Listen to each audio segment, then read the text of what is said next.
Good evening, ladies and gentlemen. Well, I woke you up, didn't it? That woke me up as well.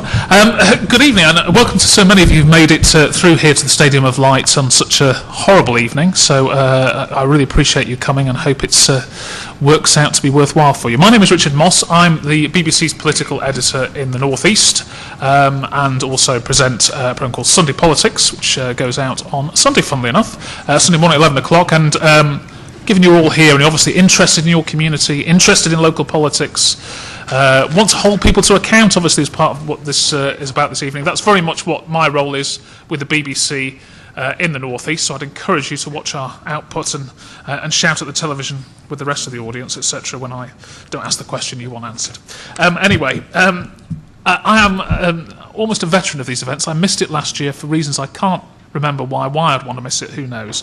But I have done quite a few of these, so I might even be able to answer some of the questions myself. But we have got an excellent panel who I introduced at the moment who will actually answer all of them. A few bits of housekeeping first of all. Please, if you could, with your mobile phones, either turn them off completely or put them on airplane mode. Anyone who's worked in television will know that even if you've got it on silent, it can interfere with the microphone sometimes if it searches for a signal. So ideally, if you could do that, that'd be great. Now we have got some. I've got some whole page of instructions about evacuation. I think it's fairly straightforward. Basically, if you hear an alarm, don't move off and panic straight away. It will be checked out to see if it's a false alarm, and then staff will advise us whether there is a need for an evacuation, and they will guide us to where we need to go. But hopefully there won't be any need for any of that this evening. Now, I should say that this event is being filmed and is being streamed on the internet to allow people who are unable to come along this evening to see it. And the film will be available on the website afterwards, and photographs will also be taken out. If you do not wish to be on camera, if you've got such a yen for a lack of publicity that you don't want to even be on the Sunderland Council website, then if you can indicate to a member of staff, and they will find somewhere in the room where you'll be shady and out of vision. Okay. Let's hope the panel don't want to move now. Let's introduce them, because they will definitely be visible, I can tell you. To my right, at the end there, Dr. Dave Smith, the Chief Executive of Sunderland City Council. Next to him, Councillor Paul Watson, the leader of the council. And next to me here, Anne Isherwood, who is the Chief Executive of Sunderland College, so we'll be able to handle questions on skills, education. Also, of course, an important part of our local economy, which is one of the things we want to discuss this evening. Then next to her is Ken Bremner, who's the Chief Executive of the City Hospital Sunderland NHS Foundation Trust. And then at the far end, Paul Woolston, who's the Chair of the North East Local Enterprise Partnership, obviously charged with basically improving all our lives by attracting more jobs and investment to the region. Okay, well, in a moment we shall hear the most popular questions that you've asked. But in addition to that, we will also open it up to the floor after that, so we can hear from you and get the questions from the panel. And I'll return to that in a moment. But we're going to start the evening, the State of the City 2014 event, with an address by Councillor Paul Watson, the leader of Sunderland Council. Thank you very much, Richard. And good evening, ladies and gentlemen, and welcome to the 2014 State of the City event. And I'm very pleased to see such a good turnout. And as always, it is an absolute honour to stand here as leader of Sunderland City Council, and I'd like to thank you all for taking the time to actually come here and inform us of your views tonight. As I've said on many times in the past, the State of the City is one of the highlights of the council calendar for me, because above all else it's my responsibility, along with the rest of the elected members, to listen and to hear what you have to say and to feed that into the council and the city's decision-making processes. Our role as elected representatives of local people is to work hard to understand your needs and your concerns, your aspirations and your priorities, and then to ensure that the council and other organisations around the city serve the city and its people and respond accordingly to their wishes. I am obviously, therefore, genuinely looking forward to hearing your questions, but I'd like to take a few minutes, if I may, to reflect on some of the past year and to set the scene going forward. In the past 10 months or so since we last held our State of the City event, there have been quite a good few highlights and achievements During 2014, some of the things that particularly stand out in that year for me include the announcement of the City Deal in March, which was a great boost for the city. Working in partnership with South Tyneside Council and the North East Local Enterprise Partnership, of which Paul Woolston, our friend on the end, chairs, the deal will see the creation of an international advanced manufacturing park the size of 140 football pitches to the west of the A19 and to the north of the current Nissan site. The manufacturing park is expected to attract up to £300 million of private sector investment and to create up to 5,000 new jobs. The City Deal also includes a range of improvements to the A19, and it provided confirmation that £82.5 million will go towards a new way crossing and the project and its approach roads.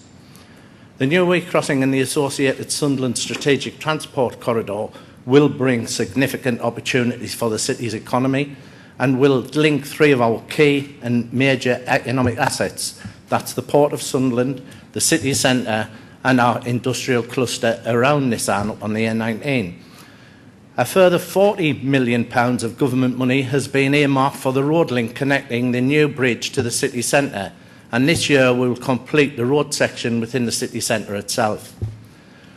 Work on our city centre's new public space also progresses well, and it was recently named by members of the public as Keel Square.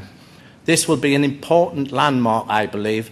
It will welcome visitors and residents to the heart of the city, and the design, the materials and artworks within the new square celebrating Sunderland's proud industrial heritage, particularly its world-class shipbuilding prowess. It will be a meeting place for friends, I believe a location for events, and a landmark that Sunderland can be proud of. And I'm pleased to be able to say, particularly as we have Anne with us on the panel tonight, that Sunderland College is setting out to transform part of the city centre after funding for a new £29 million flagship campus was confirmed. So congratulations and well done. The state-of-the-art 11,500 square metre campus will be built on the land opposite Park Lane bus station and will accommodate up to 2,000 students and over 120 staff who will breathe new life into the city centre and help with its continued regeneration. A fantastic addition to the footfall. And while Sunderland College forges ahead with their new campus plans, the university, of course, this year announced the creation of Sunderland Fab Lab, a fabrication digital manufacturing laboratory combining 2D and 3D design with the latest fabrication technology. This is a first for the North East, and the university will co-locate the Fab Lab with incubation and business units to allow ideas created through the initiative to be developed and as businesses on site. As ever, Nissan continues to do well and thrive through constant innovation and improvement, boosting the region's reputation as a world-leading location for automotive manufacturing. The plant continues to break records, winning more and more work and supplying markets globally. It is now responsible for more than 1 in every 2 cars produced in the United Kingdom, and it is a tremendous achievement that the North East now produces more cars than the West Midlands, some 80,000 per year more, in fact. Business is also doing well at the Port of Sunderland, and it now handles in excess of 500,000 tonnes of cargo each year. And as things go from strength to strength, we are looking forward to the reconnection of the rail lines into the port. This should be completed in the next few months, with rail traffic recommencing in the first quarter of next year.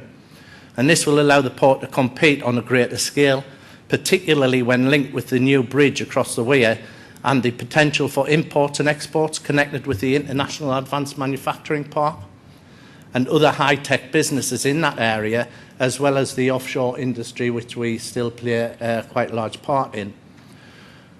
I think the port and its workforce are already playing an important role in the development of the offshore wind farms and are highly skilled in supporting offshore projects, while elsewhere in renewable energy, the North East continues to lead the way. Turning back to Nissan just for a moment, they've just announced that last month sales of the 100% electric Nissan Leaf, built here in Sunderland, broke records with the best sales month ever for any European country. That's something really we can be proud of. Our region also boasts an extensive charging infrastructure which is continually being expanded, and we are wholly committed to a low-carbon future. And in relation to industries of the future, Sunderland was awarded UK Digital City 2014 in the Municipal Journal Awards. The accolade recognises progress and partnership between the public and private sector across all aspects of IT, software and high-tech work. That's ranging from the provision of council services to job creation and investment. The award celebrates the fact that Sunderland is the city that judges felt had most improved the lives of its citizens and developed their potential and met their changing needs for integrated digital public services. And in the business world, we celebrated the success of Hayes Travel. This is the largest employer in Sunderland City Centre, taking on over 100 apprentices to extend their total workforce to over 1,000, and the newly completed Washington Business Centre, which is now welcoming its first companies. There was also the growing success of Sunderland Software City and the numerous successes within the automotive supply chain, and as ever, I'll be here all night if I stand and recount each one of them. But we wanted to hear from you this evening on the theme of boosting the local community and the related skills and health issues, and I'll say a little more about these interconnections shortly. But for now, I want to highlight another fantastic piece of important progress in an area that Ken has been involved in. Sunderland has been selected as one of the only 5 fast-track local authority areas in the country to be a trailblazer for the Better Care Fund, which is about integrating formerly separate pots of health and social care funding, and this is testament to the incredibly strong partnerships in this city between the council, the health providers in the city, and that includes the hospital and the clinical commissioning group in particular. What it will actually mean in practice is that local people will be amongst the first in the queue nationally to be able to get easier access to health and social care services, delivered in communities and based on individuals' needs, rather than that provision being dictated through remote national frameworks. And on the subject of collaboration and the cross-agency and boundary working, as I'm sure you'll be aware, 7 of the North East councils this year have come together to form the North East Combined Authority, whose ambition, working alongside the North East Local Enterprise Partnership, is to create the best possible conditions for economic growth, to increase investment in the area as an excellent location for business, to create more and better jobs, and enable residents to develop the skills they need to access those jobs and indeed those careers. Of course, if it was that simple, these conditions would have been in place long ago, and not only here, in every part of the country and probably the world. But in fact, it is much more difficult. There are a range of complex and interconnected issues that all play a part and are sometimes at odds with one another in creating a successful economy and an excellent quality of life that goes alongside it. So I think that everybody recognises the difficulties to have a plentiful, balanced mix of jobs. You need businesses, and to attract and keep businesses, you need good transport networks and an appropriately skilled and healthy workforce. You then obviously need that workforce to have money to spend and to spend it in your area, doing so because they live here in the house they need, and the schools and the healthy leisure and the whole range of other services that are available to them in this area. And that virtuous cycle continues, so it's not just one thing, it's not an injection of any one thing.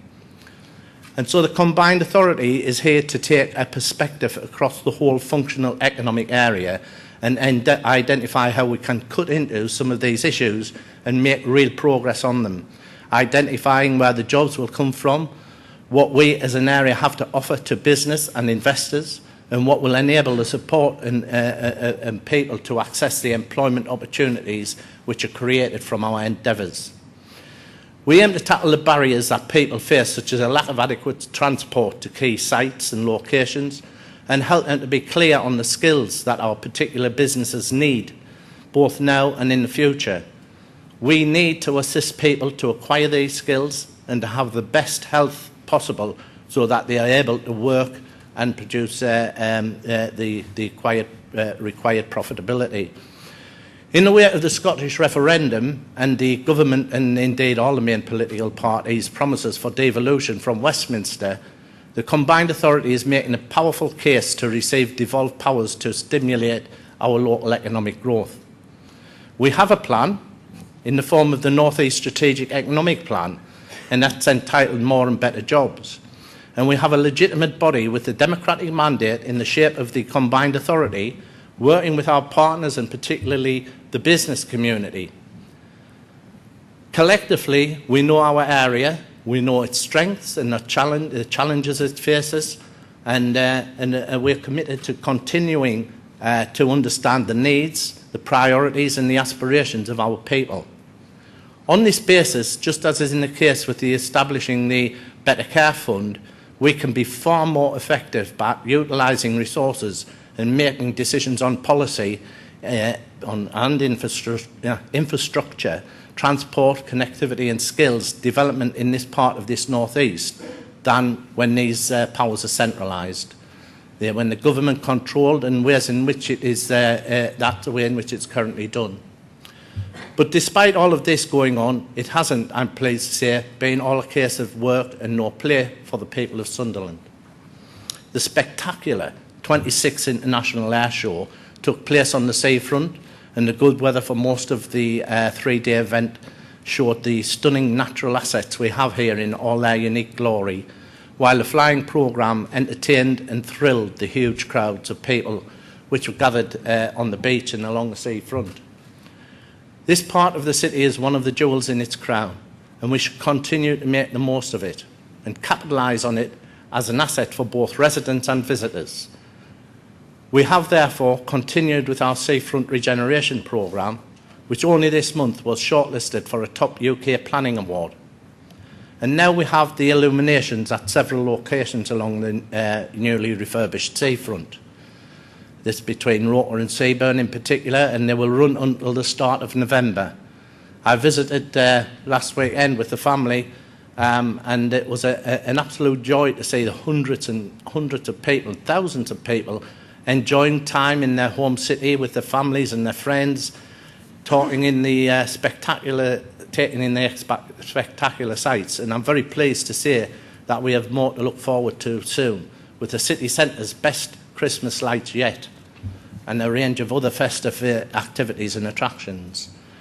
And talking of light, the Stadium of Light, this fantastic venue we find ourselves in tonight, continued its successful programme of events during the summer, hosting the biggest boy band in the world, One Direction, and North East Live, which attracted headline acts and large numbers of visitors to the area. This fantastic annual programme raises the profile of the city as an events destination and introduces many people from outside the region to all we have to offer here in Sunderland. Much like the prestigious National Portrait Galleries tour, which has brought 55 of the most outstanding portraits from the BP Portrait Awards to the city's museum and winter gardens. It is here now, and not only is the admission free of charge, but Sunderland is the only place in England outside of the National Portrait Gallery where the 55 portraits can be seen. So these are just a few of the examples of the progress made over the recent months, and there have been so many things to recognise and celebrate, both big and small, that we have made a positive difference to somebody's life in one way or another. And this brings me to our communities, and whilst the types of things I've just mentioned are the headline-grabbing things, the big name things, I want to say it again, as I did last year, we have a huge number of unsung heroes in this city who deserve the highest praise and recognition as a shining example of the true community spirit that we have in this city and which this city is famous for. I think despite the landmark projects and the strategies we have in place that I've just described, all of which are vital to the city and its people, the fact is that many families and individuals continue to struggle with low and indeed increasingly low wages in real terms, and that's pitched against an even higher cost of living. In our wildest dreams, I don't suppose many of us can have imagined that people in the year 2014 in one of the richest countries in the world have to make a choice to heat or eat. And I am sorry to have to say that since the last State of the City event, I cannot report any low number of people needing to turn to food banks. As I've said before, it's doubly saddening that just as people need the council and public services the most, we are supplying and grappling with unprecedented cuts as the government continues with its programme of austerity. Having saved £171 million since 2010, there are another £36 million to cut next year and potentially another £108 million by 2019-20. We can in no way continue to achieve this by squeezing out efficiencies, successful as that's been to date, and so we need to become a council, a very different organisation, with a very different role to play in our community and our society. We are up for the challenge, but we do need the people's help. We need the city to work together. The council has received national recognition for its community leadership programme, and we are committed to continuing on our journey to become a true community leadership council, which has a new and ever closer relationship with our people and our partners and our businesses across the city.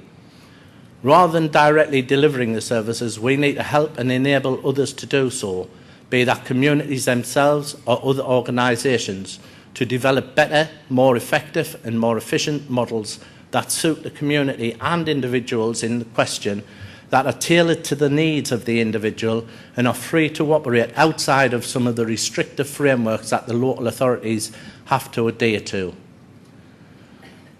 There is untold and untapped potential in our communities, people and assets that could frankly contribute to fantastic services, and it is the council's role going forward to mobilise this, and it will be the role of our councillors individually to be working day in and day out within the communities we serve to identify the needs and challenges and then work on the solutions, bringing everyone and every organisation that can make a difference together.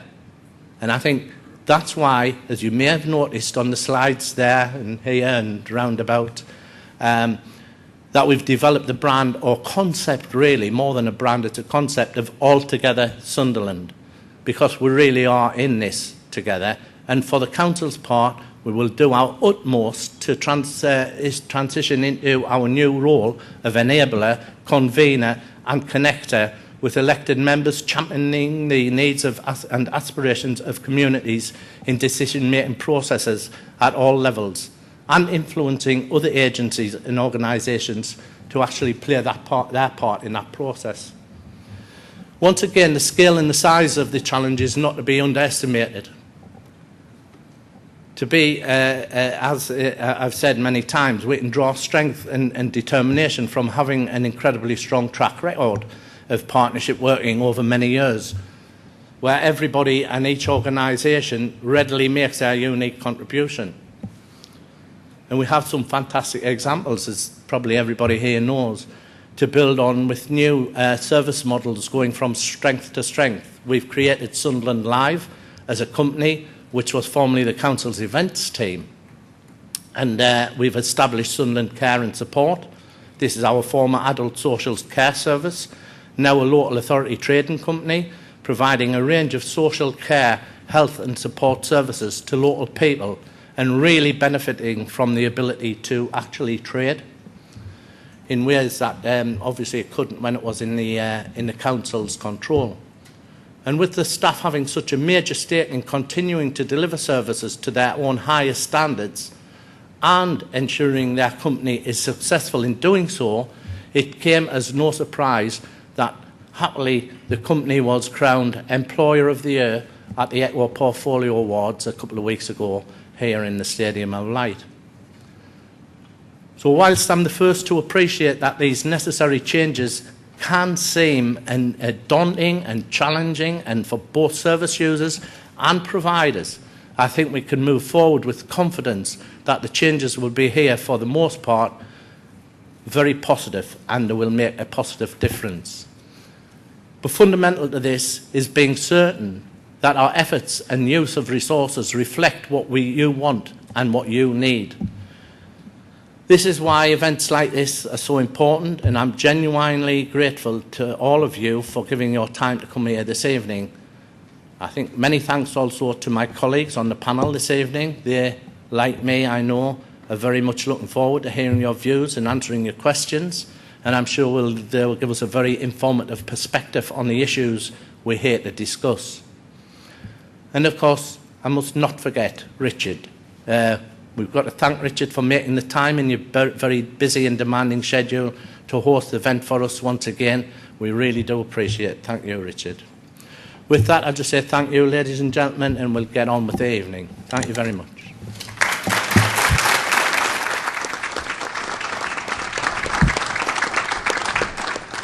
Thank you, Councillor Watson. OK, well, the way things are going to work from here on in is you may well know that there was basically questions were solicited through the website ahead of this event, the Your City, Your Say website, and initially we've selected the three areas, we'll also deal with the fourth as well, that were the areas of biggest concern for people on that website, before we then open it up to the floor to yourselves to hear questions from you, which I'll deal with in a moment. But let's deal with the top three concerns. Now, the first one that came up was really about the city centre. What was on offer there, the appearance, the appeal, its current state, closure of some buildings and shops, how to improve the city centre. And Dave Smith, the Chief Executive of Sunderland Council, is going to answer those issues first of all. Thank you, Richard. The key issue always about the city centre is to recognise that the city centre will be as vibrant and as wealthy as the resources and money that are put into it by what we spend and how much we use the city centre. It is not an issue about what the council invests. It's about what businesses, retailers, restaurateurs and so on that we can attract. And they simply will come when they believe there is enough people in the city centre spending enough money to attract them. So knowing that fact, the whole of our efforts in partnership with the current business community, with the Business Improvement District and with the Sunderland retailers is to create the conditions for that opportunity to happen. So some of the things that the leader was saying are absolutely key to making that difference to the city centre. The development of the Vaux site, the redevelopment of the road system, the new city square, a thriving port, the redevelopment of Homeside are all key to increasing the number of people working, living and spending money in the city centre. We also arrange with our partners an increasing number of events and activities in the city centre that are also intended to attract more and more people to come and visit and spend money in the city centre.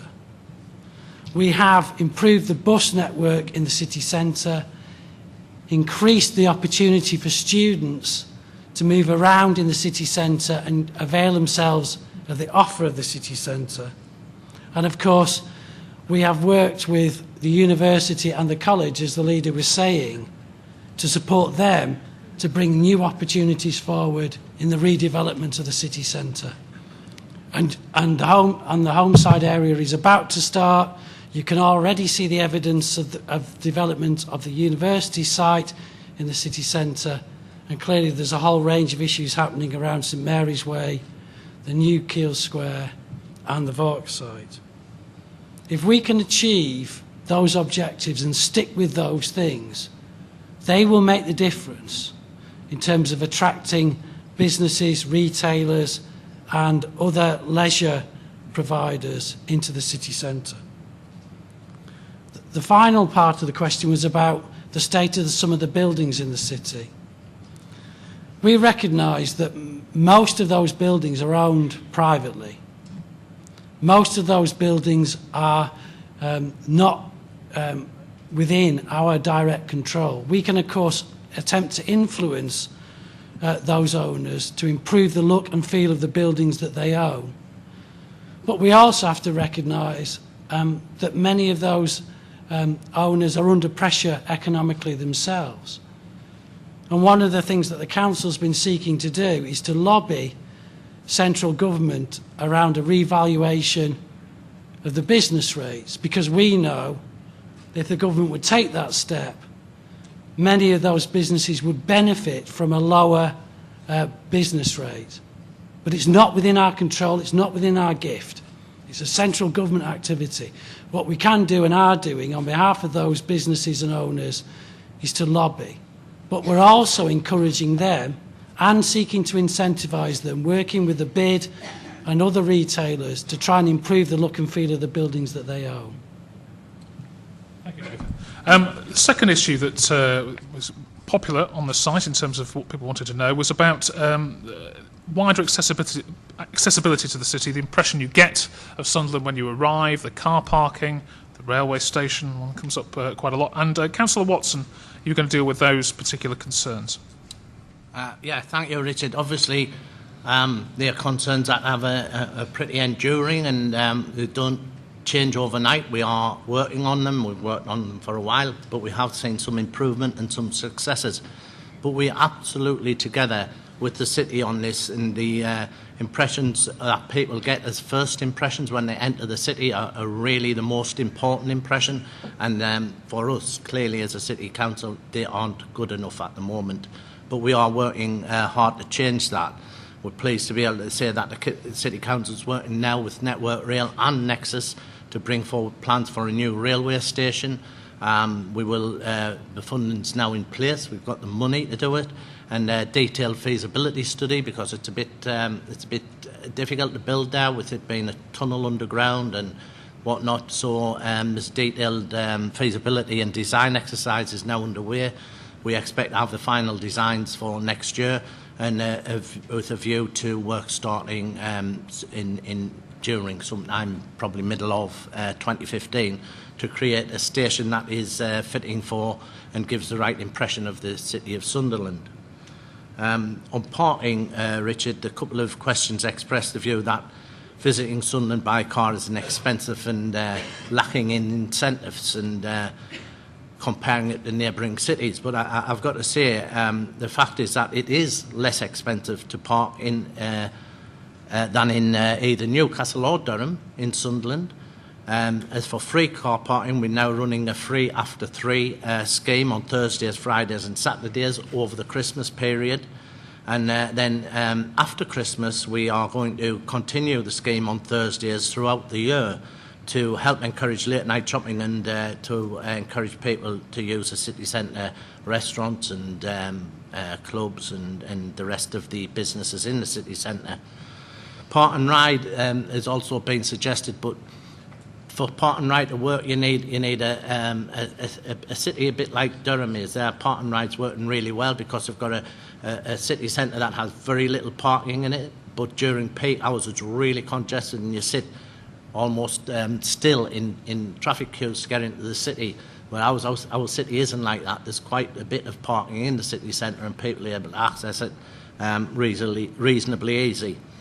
I think, however, I absolutely understand, and we're constantly monitoring the road traffic, and we're looking forward to new things coming ahead. Two-way traffic over North Bridge Street, coming straight on, saving going around the gyratory, around Monk Weymouth, opening up what has become a really tight island almost in the city centre on the north side of the river, and we hope to bring some good news about that very shortly.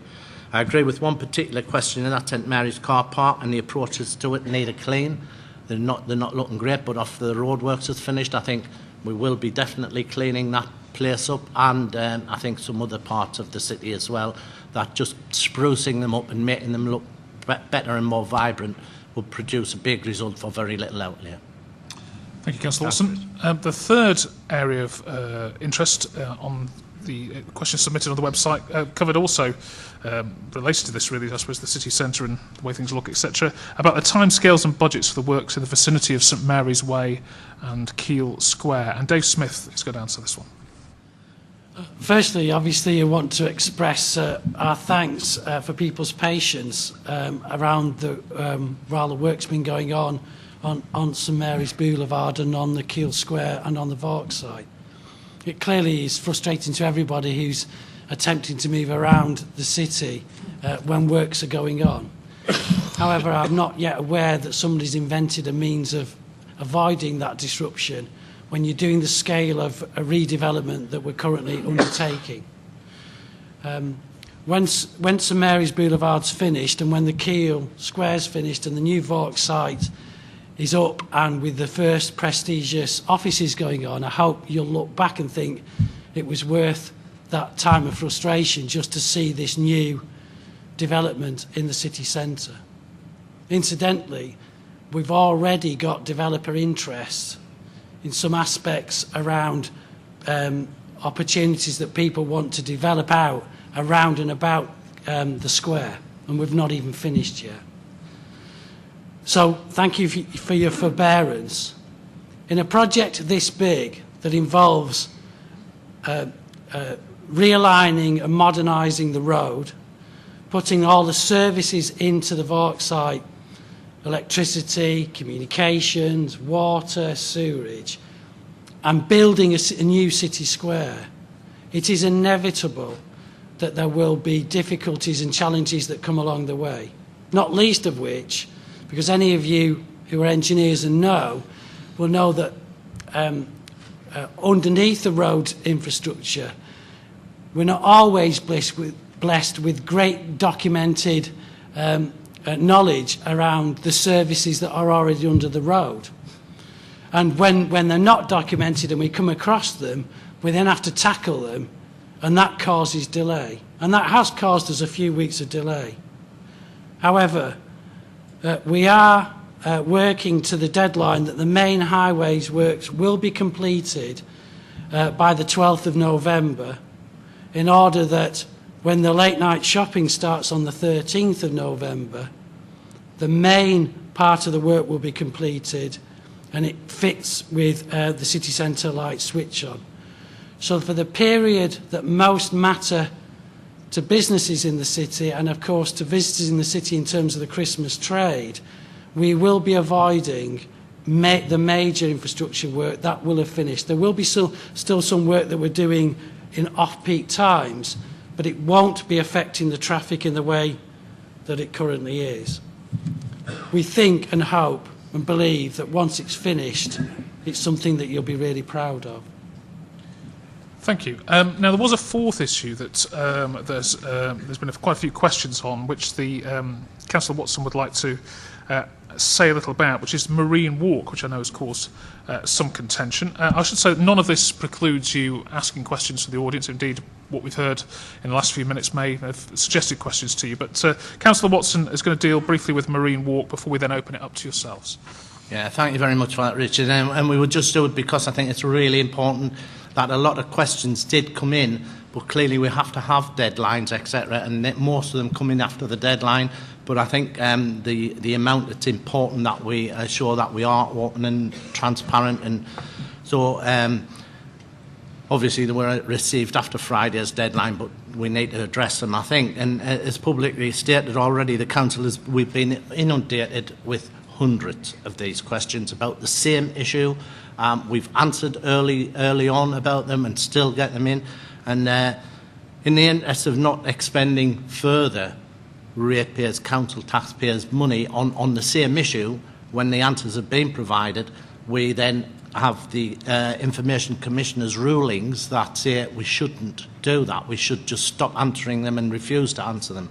However, I think that's in line with the law in them type of cases, and we're happy for people to test that.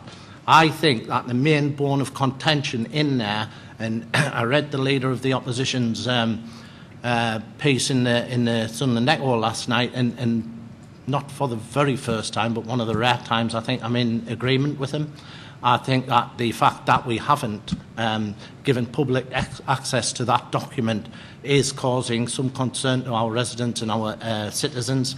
And in the interest of demonstrating that we are open and transparent, I will make that document available to public inspection, so long as the legal advice is that we are able to do that. And we'll do that straight after this. From tomorrow, I'll work out whether it's best in to inspect it in the city centre, Fawcett Street, or at the Civic Centre. But that's I make that commitment. Thank you, Richard. Okay, right. Well, let's now open it up to yourselves. Now, given that it's been a horrible night, you've had to trek here. Don't be shy.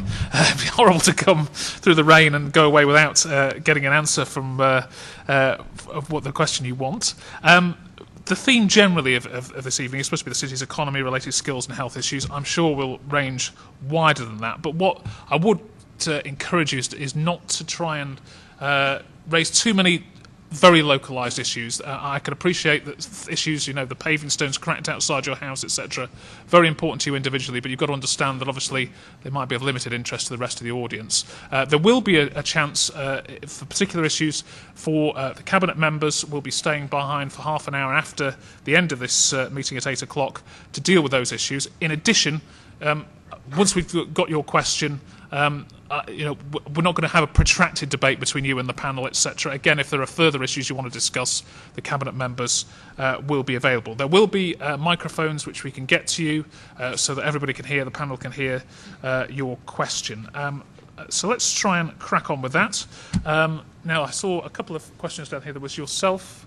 You had a question and there. So let's start with those two, and we'll then take it from there. We're going to get a microphone to you. It's the lady here.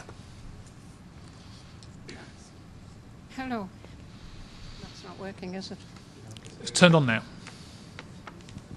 It's fine. If you talk now, it'll be fine, honestly. Oh, There you that's better. Makes all the difference, doesn't it? My question is a medical one. I would like to know why nurses don't ask patients for their permission to do blood tests. They just think they can just do them. And I mean that in hospital and in primary care. Right. I have a feeling we've met before. Let's... I think that's clearly one for Ken Bremner. I don't know whether you can deal with that. It's consent to blood tests. That's a nice, easy one to start with, isn't it?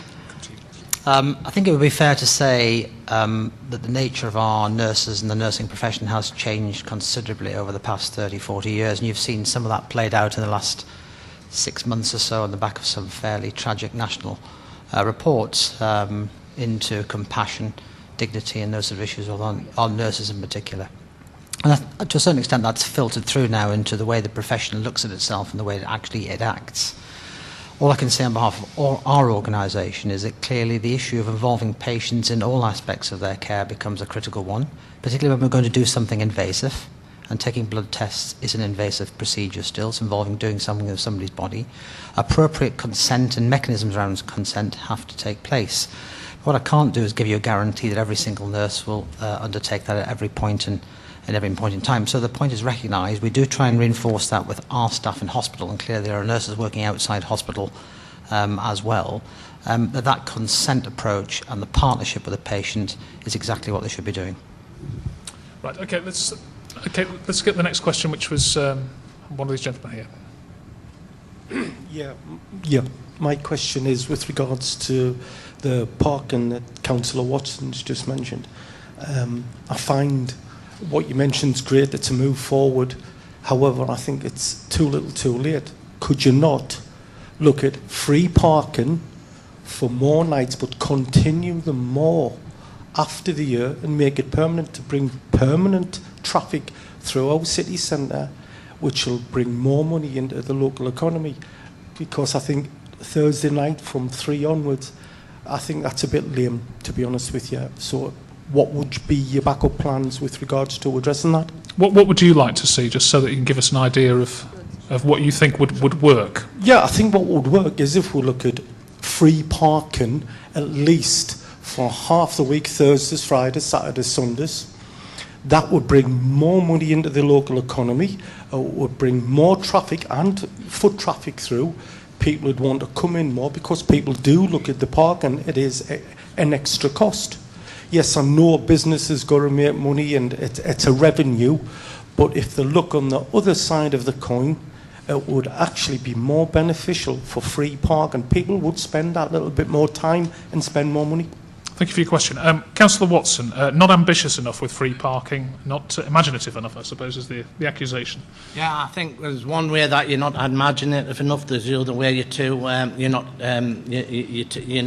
you're actually not doing enough. I think clearly there is across the northeast, across the wider north, there are issues. If you look at hospitals where they get vilified for parking, but clearly they've got to pay for the way. Them car parks need to be paid for, and actually last year or the year before we made a loss on our car parks. I think in terms of actually free parking, well, so if we knock our free parking down, where do their shoppers come from? They come from the city or the town next door to us, and they need to put their parking charges down to compete. And in the end, let's all have free parking, but we'll not have a way to actually pay for the car parks that's there. They'll become run down, they'll become unsafe, and it's not that long ago that we knocked a big central car park down in the city. So I think there's a balance there, Richard. I think we need to understand that, yes, we will be as free as we can, and we'll encourage as many people as we can into the city with as much free parking as we can. And I think the regime that we're installing there for over the Christmas period and next year is a reasonable, balanced regime. Can I ask you how you came to that decision? Because obviously you will look at how lifting the restrictions on parking, the fees for parking will have an effect on impact on the city centre in terms of people coming in, but also you have inevitably got to look at also the loss of revenue to the council, also the implications. Obviously, if people can park all day in a place, it's not necessarily always the best thing because it can end up blocking car parks. So have you looked at, presumably you're basing the proposal on what you think is a sensible balance, but have you looked at what brings in footfall compared to the loss of revenue to the council and the impact on parking? There's several ways that we look. Obviously, there are highway theories and strategies that are national and international. We've got experts in the City Council who know their business around this. We then work with people like the City Centre traders, the BID, who we work with to maximise the potential of what we can do. Then we obviously look with our partners around the region to make sure that we're not, we don't have a race to the bottom, as it were, with the whole issue. So we work with just about everyone. Obviously, Paul's made a suggestion there. We will be noted down. We'll look at it and will be factored into the decision-making process as I promised at the very beginning. Okay, let's see if we can get some more questions. Right, okay, I've spotted a woman there, but let's go to the gentleman there first of all, and then we shall come to you at the back after that. It's just a gentleman there with the poppy on. Thank you very much for the information about the St Mary's roadworks. I've got to say, as a person who goes through there quite regularly and at different times during the day, until recently there have been not many people working there, and I really wonder whether if the firm doing the work had put more men on the job, it would have been finished earlier, and I gather it would be finished cheaper, because I picked up information, perhaps Councillor Watson might confirm this, that it's going to be £750,000 more than the original price. I'm sorry. Councillor Watson? I'm sure some other people will tell you about the roadworks, and we'll have officers here and give you the factual information about what the contract was and about how quickly. But can I just say about the cost of that? Because as has been said earlier by Dave Smith, our Chief Executive, when you set out on a programme like that, you don't actually know what you're going to dig up. It could be anything from Roman remains to telegraph cables to anything. So what we actually do, we budget for what we know, and then we have contingencies for what we don't know. So actually, we're not going to exceed contingencies. It will not be over budget. Yes, the budget, the core budget that we said, well, if we dig that up and nothing untoward is revealed, that it'll cost us more than that. But the whole budget with the contingencies in will not, so it'll not be over budget at the end of the day. I think we've got some. The number of workers that we don't actually see until recently. So, yes, what he suggests is there also that there hasn't been enough intensity of work that, I suppose it's the typical thing a lot of people drive past a roadworks, you don't see much going on, or you think you don't see much going on. And when I'm driving through them, I feel the same. But obviously, we've let a contract, and I think there might be somebody from Highways will tell you better how that works, but we've let a contract for them to do that road in that amount of time, and clearly they need to work with that. You know, I don't know the technicalities of the contract we've let, so whether they could have had more people, whether they couldn't, I actually don't know myself, because obviously I'm not a highways engineer, but I don't know if we got any. I can maybe come back to that. Dave, so you want to say? Yeah, we'd be happy to pick this up after the meeting in discussion with the specialists in this area. But the general point I'd make is that obviously the contractor is contracted to deliver the project within a budget, and that's what they do.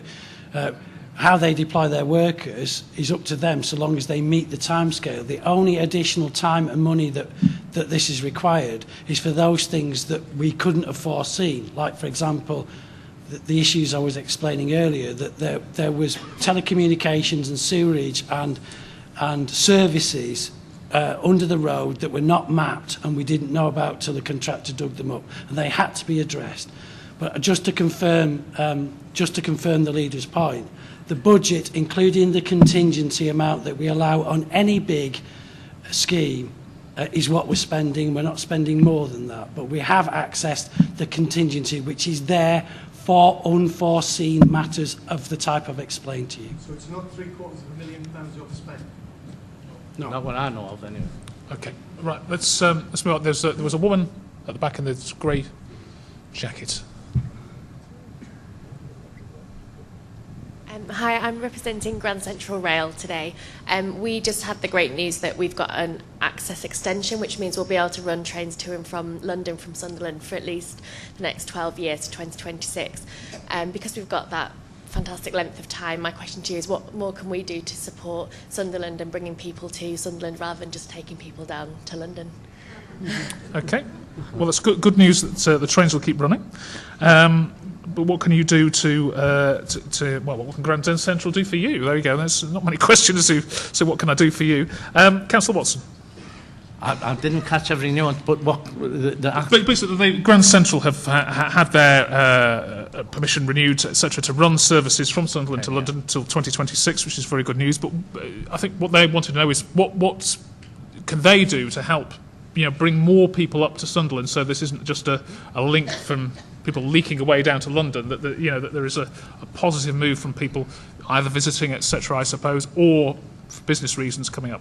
Yeah, well, I think we already do certain bits and pieces of work with Grand Central, and we're really, really proud to have Grand Central in the city and running from the city.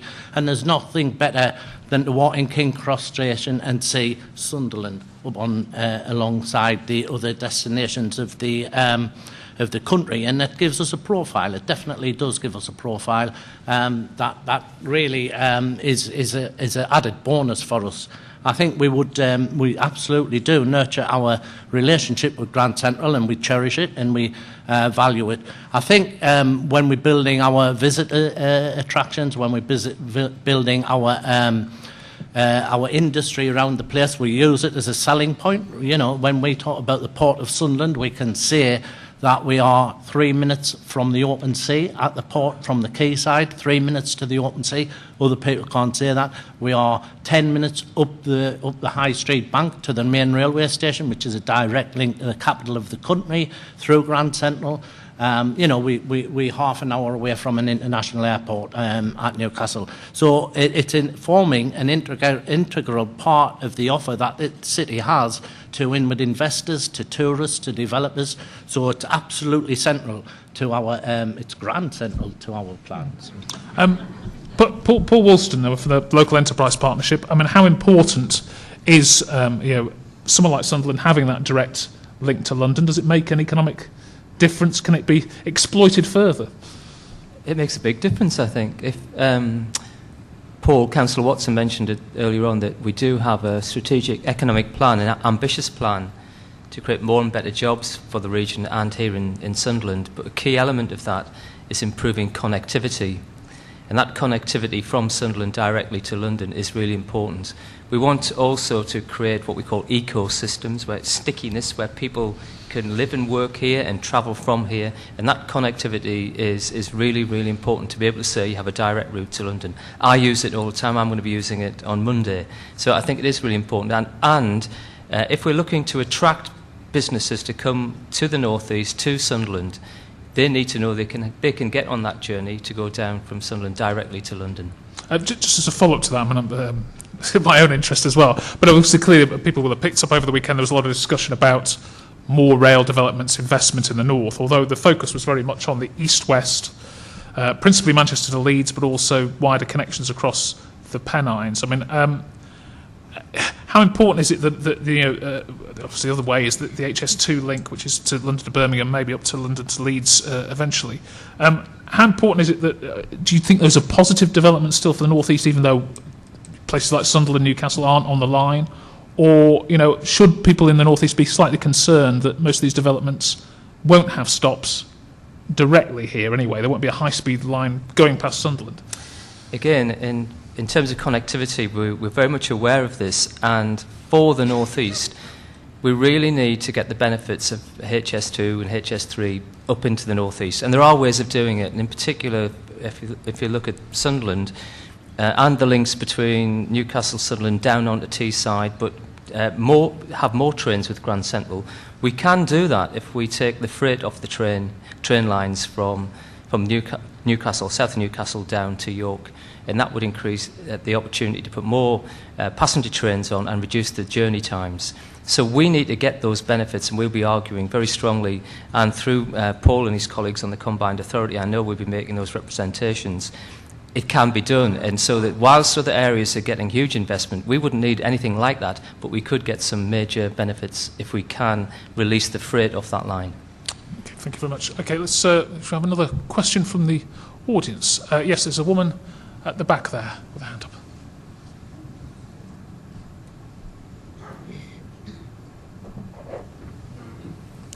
Hiya. Oh. No, that's right. Keep it loud. Okay. I'm in my final year at university, and as a student, I wanted to know why Sunderland hasn't got much to offer in terms of work experience and placements, and there's a lot more out there in neighbouring places like Newcastle and Durham. I go to Northumbria University, which is in Newcastle, but I'm resident at Sunderland, so I'd love to get my job in Sunderland, and there's a lot of us who are struggling, and I just think these students, we can be the future of Sunderland, and it's difficult for us to find a good job and kind of step up if there's no experiences that we can go out and get. Thank you. Can I ask your name, please, if you don't mind? Nishat. Nishat. Thank you, Nishat. Yes, I'm sure everybody would like would like you to certainly stay in the North East and possibly in Sunderland. Anne Isherwood, I mean, obviously Sunderland College must be deeply involved in making sure that you're investing in students and they have opportunities within Sunderland and beyond for many of them, etc. Would you like to sort of deal with that initially? Yeah, I mean, obviously not from the university sector, but a lot of the work that we do within the FE sector, there are clearly similarities. There's been a lot of talk this evening about inward investment, increasing the number of job opportunities, enticing companies to invest in the North East, particularly in the Sunderland area. We believe that one of the things that will come alongside that will be more opportunities for both university students and further education college students to get those experiences that will obviously give them the employability skills that they're going to need when they graduate. And I have no doubt that is something that will grow. But I agree with you, at the moment, it is very often a difficult situation here in Sunderland, particularly where you have both the colleges, schools and universities all competing for places. Also, I think to say that we do a lot of work in terms of encouraging the employers that we have. And I think they're beginning to realise and recognise that that's a very significant role that they can play in terms of helping our students develop those employability skills. And I can see more and more of them coming to the fore in terms of helping out with that side. But I think there will be more as we see more growth in our economy. Nisha, you might have to shout up here because I've got the mic. What course are you doing?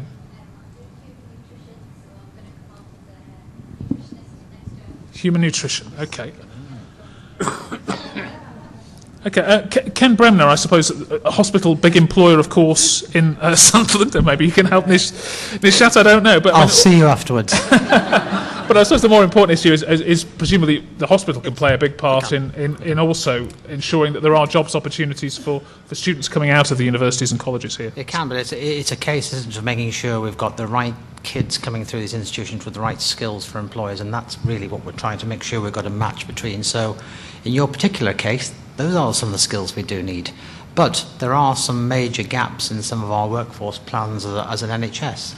And again, going back to some of the stuff at the start, accessible city, the attractive city, they're all issues for us about attracting good people to come and not just stay in Sunderland, but to work in Sunderland, to spend their money in Sunderland as well. So it depends on the right skills, particularly in some of my organisation's professions.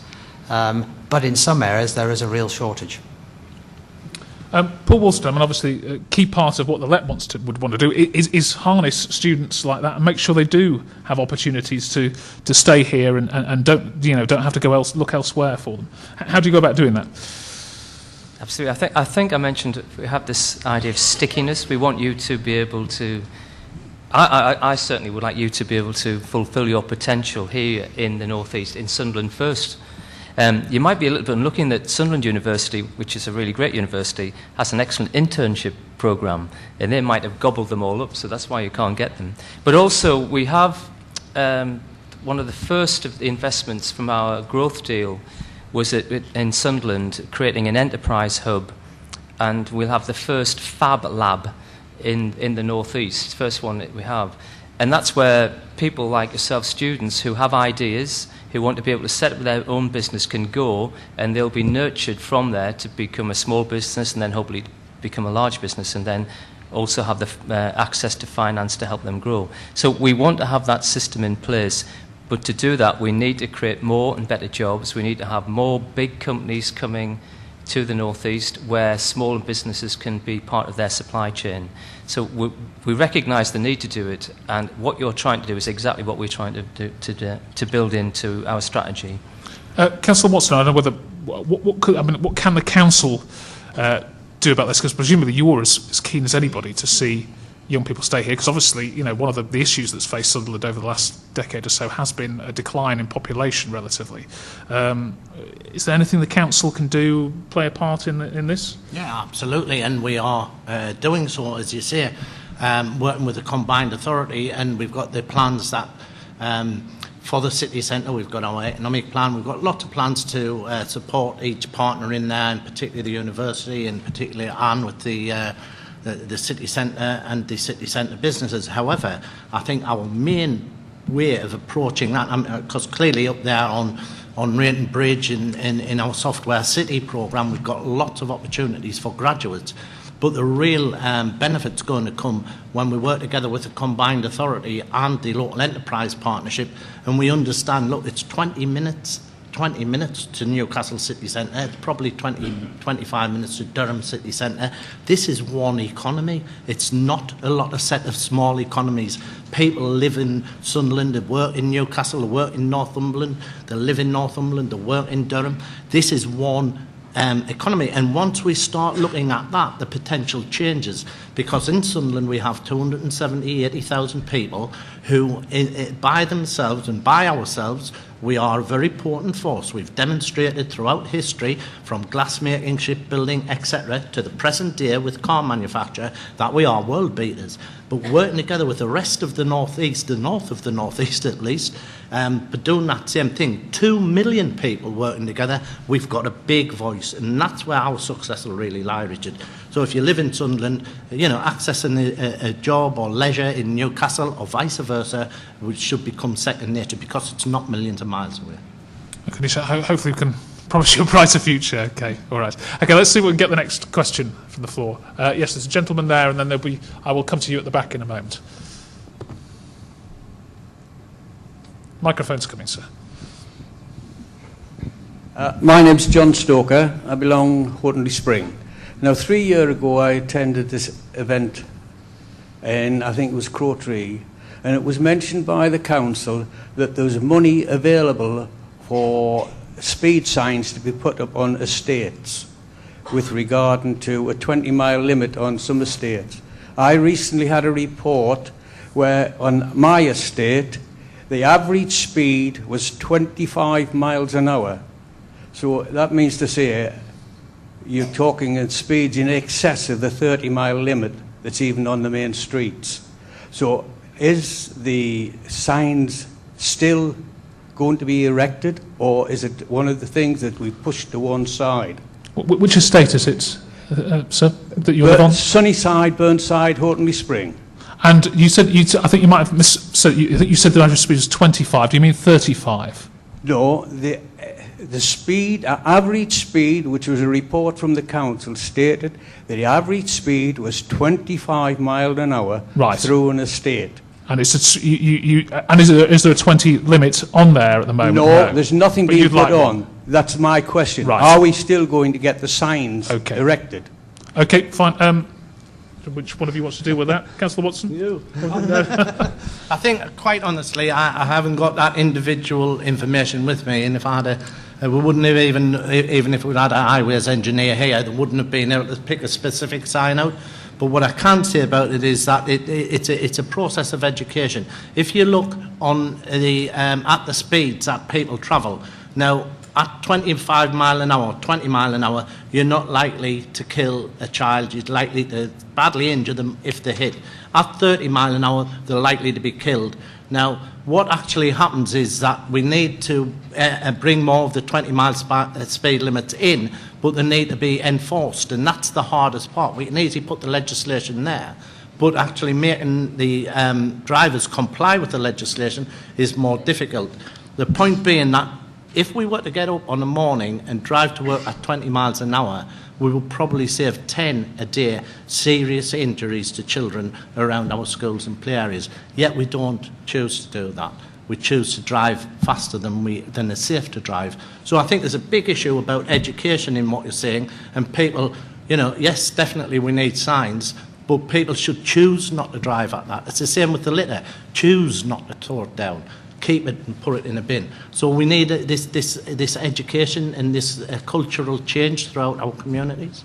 Dave Smith, what was the procedure for John and people like that in the community who do feel that that drivers are going too fast and that they want this 20 miles an hour limit? I accept Councillor Watson's point about enforcement. It's always an issue, but clearly if there are signs, at the very least, that might slow some people down.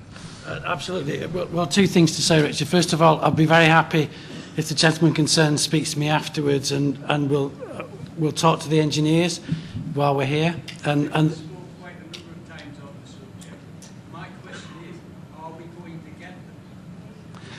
well, that comes to the process issue. The issue about introducing 20 mile an hour limits is obviously linked to the need on the particular streets that are requiring them, and also the views of the residents who are in that area, and that varies. That does vary, and not everybody recognises it or sees it as an issue for them or their particular street or their particular community. But we go through that sort of evaluation of the levels of risk and the views of the local residents before coming to a conclusion. So, what will be available to you, John, obviously, is you can talk to some of the Cabinet members afterwards if you again want to raise this issue. I appreciate you, some of you are frustrated about it. There was a question from a woman right at the back there with blonde hair. Hi, this is directed to Councillor Watson. You spoke at the beginning about devolution of power to the North East and working with our councils in the North East, and we now virtually have got a super council. You said you had a democratic mandate. It's only 10 years since the people of the North East voted a resounding no to a regional assembly. Where do you get your democratic mandate from? Councillor Watson, yes. I mean, we refer to obviously the regional assembly. This is slightly different, admittedly, but I suppose there is, where is the mandate for these councils to make decisions which do affect people in Sunderland together, rather than, voter here being able to elect you in Sunderland, etc., to hold them to account for decisions here? Yeah, I think first and foremost we would say that it is very different to a regional assembly, and it's not directly elected. The democratic mandate comes from that the people who are appointed there from their local authorities are elected members and are responsible back and accountable back to their constituent authorities. I would think as well it's important to emphasise that we didn't just decide to do this. We had comprehensive consultation across the region, and that was mandatory by the government. The government examined that consultation. Yes, there was issues with the amounts and things. There always is turnout, but we are elected members appointed to that body. It doesn't cost. It doesn't come with an extra penny on the council tax or anything like that. It's paid for out of already funds that's already there. And I suppose the question is if our questioner there didn't like a decision was made by the combined authority, presumably they can take it up with you, but what influence would you then have to get that decision changed? I suppose that's the key question, isn't it? One of the questions is you're one of 7 council leaders making decisions. I mean, can you explain to people perhaps what decisions you're making, because so that people can understand the difference between what you're still making a decision as a Sunderland council leader in Sunderland and what the decisions you are making when you're together as 7 council leaders in the combined authority? I mean, it's pretty clear. There's an Act of Parliament there. There's orders in council telling us exactly what that combined authority was able to do, and clearly my council laws in Sunderland City Council clearly mandated me not to go over that. They're not going to lose the power of the city on the things that's important to the city. But clearly, under principles of subsidiarity, there are decisions about things that need to be made on a wider geographical scale, and these are what we've got in the document from government. That was about employment, bringing employment. It was about skills across the region. It was about transport. It was about economic development and regeneration. So we've split them into 3 across that combined authority, and we have 3 portfolios for those 6 areas. So they are clear and discrete areas that we have an interest in. However, working with the local enterprise partnership as well, we have this wider mandate about some of the social issues with European funding as well. Paul Wilson, obviously you're not the democratic part of this necessarily. You're an organisation that works alongside the combined authority, but presumably, from your point of view, it might help rather than dealing with individual councils if this combined authority didn't exist. I mean, is that a fair comment? It is. We're a business-led partnership, but I've mentioned before the strategic plan that we produced. We had very wide consultation in putting that plan together. And we even had an independent economic commission led by Lord Adonis to help us produce our plan. And what I would say was that there was very widespread support for the creation of a combined authority, not least so that we had that single strategic voice for the region. Okay. Let's see if we can get another question then from the gentleman there. Hang on, just wait for the microphone just so we can all hear it. May have a very loud voice, but still. Hello, can you hear me? Yes. Yeah. Can I just ask, Councillor Watson mentioned about a new railway station. No matter what you do, it's still accessed via a back lane. You come out, there's a Burger King, I think there's a Baker's. It's not really a new railway station, is it? It's just a modernisation.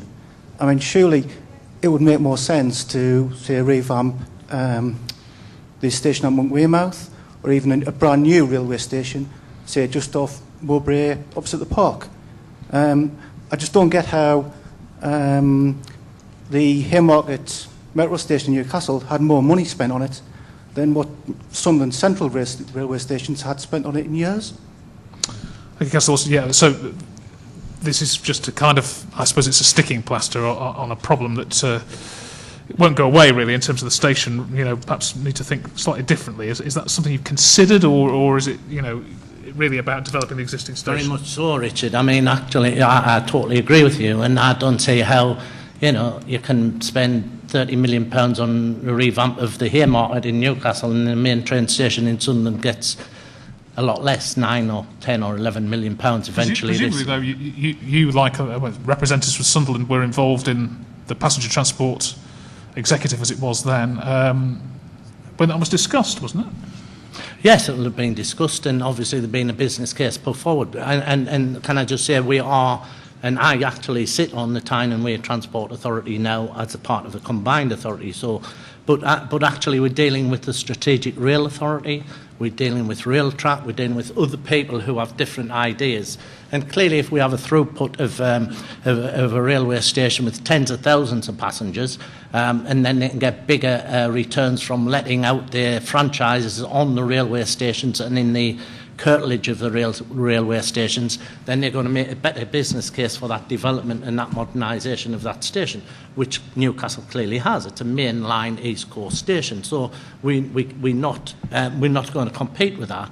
But we are, I think, absolutely certain that there are better places than where we have the railway station now to locate it. For me, I think that Monk Weymouth station is not a bad idea, but it's sort of over there and then it starts blocking metros and things. For me, I would like to see it much at the bottom of Burden Road, right opposite the War Memorial, and that the train line comes right across it. And in fact, that used to be the old station. And are those options that you can consider and will consider, or is this money feasibility study all about the existing site? Yeah. No, this is about the existing site. We can do nothing with sort of the amount of cash that Rail Track and Nexus and ourselves can put into this. So there isn't an option to move it elsewhere? Not at the moment, but in the longer term, for me, that's not. I'll never stop fighting for that. I'll never stop saying that, you know, we deserve a better railway station than that, and the city should have a better railway station. How significant do you think you can do in terms of, I will come to this, in terms of improvements to the existing site then? Massive. We can make that so much different, it'd be unbelievably different. So long as we get the designers who's going to design it on the right wavelength. And there's been some discussions and there's some ideas coming forward, but we need to bring the railway station, although the underground bit is always going to be underground, we need that bit when you come up from underground to be light and airy and surface out onto the pavements, expand as far as we can. We need to make the very, very best of what we've got. Now, there was a woman from Grand Central who may have an interest in this. Just to hear from her briefly for a second. Just to echo Councillor Watson's points about the development at Sunderland Station, and we were chatting to Network Rail on Monday and about that, and it does sound like it's going to, you know, if it goes ahead as it's planned, it's going to be fantastic. If people do have specific rail questions, we'll be at the National Glass Centre tomorrow from 10 o'clock talking about the future of Grand Central, and obviously we can't answer on behalf of Network Rail and Nexus, but we can take comments, and obviously we'll be wholeheartedly behind the Sunderland Station and any redevelopment where that happens. Thank you.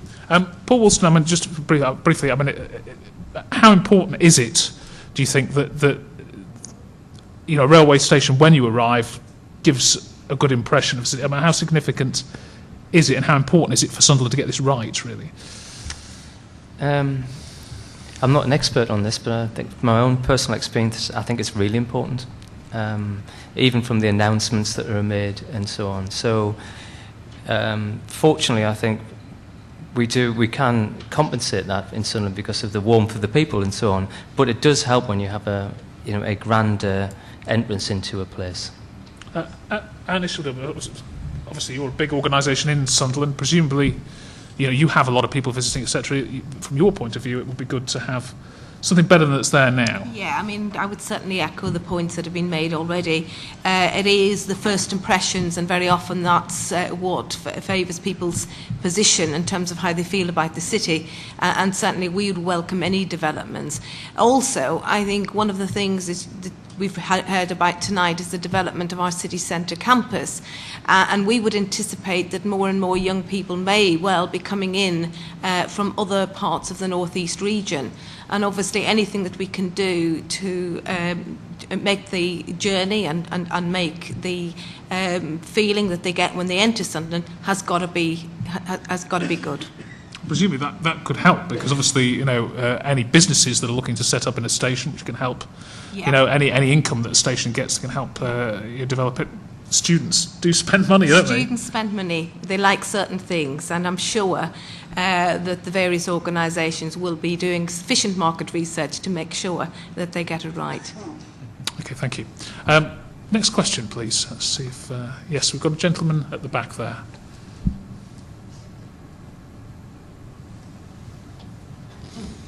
Microphone's coming. Right, thanks. Could you tell us what the council's doing to protect the public with mental health patients and its staff?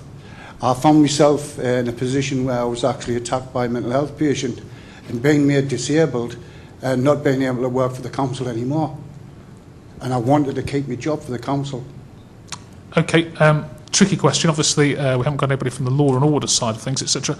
Or, although I'll bring Ken Bremner in, you don't specifically deal with mental health office at the hospital. But can you give any comment at all, Ken Bremner? Well, it's difficult to give a specific answer to that question. That's probably better picked up by Paul. What I would say clearly on behalf of mental health services generally is a little bit about the prominence and investment they get across the city and well, not just the city, actually across the nation. One of the things I think Simon Stevens was recognising last week in his speech about the future of the NHS is actually it's got to have more concentrated and targeted investment on health services under the banner of mental health. But I think your question is probably more about the protection being offered by the council on that. Yeah, well, clearly, improved treatment will help in many ways. Councillor Watson, do you want to do this or? Yeah, the specific question relating to the gentleman who asked it is being dealt with, and people have contacted him and will make arrangements with him to discuss that. But in general, we have a duty of care to our employees, and we're very assiduous at making sure we actually meet that duty of care. We have lots of programmes, we have lots of protection. Clearly there's difference when we know there might be a risk and when there's less chance of a risk, but actually again it's one of them things whereby we're never going to be able to be guaranteed safety of people 100%. It always comes down to the individual situation, and we deal with the public, but and every bit of the service that we actually provide is to the public. There's interfaces, face-to-face interactions, and we kind of protect everybody 100% all the time, Richard. Presumably, though, the safety of staff is very important, because obviously, the impact on the staff, but also the impact on the council. You don't want to lose valuable people. It's incredibly important. The council's only as good as the staff who work for it. The staff are absolutely central to the quality of services that we provide, whether that in fact is in social care, whether that's in street scene services or whatever. It's incredibly important that our staff are able to provide those services free from the fear of intimidation and assault. It's also very important that our staff are able to be open and honest and straightforward with people that they interact with in the course of their duties. We hope, and we continue to obviously strive to get better and better at this, to provide the right sort of support and training to people carrying out their jobs so that they can understand and spot when issues arise and be able to deal with them in the most effective way. But where things do happen, it's incumbent upon us to ensure that we're providing those staff with the right amount of support, guidance, when they have faced difficulties in carrying out their jobs. And we can always improve, and as the leaders said, you can't always predict when it's going to happen, but the issue is that we have to, as a learning organisation, continue to learn from people's experiences and do better at it. Okay. Yes, there's another question. You have had one question before, but since there's nobody else with a hand up at the moment, I shall let you ask another one.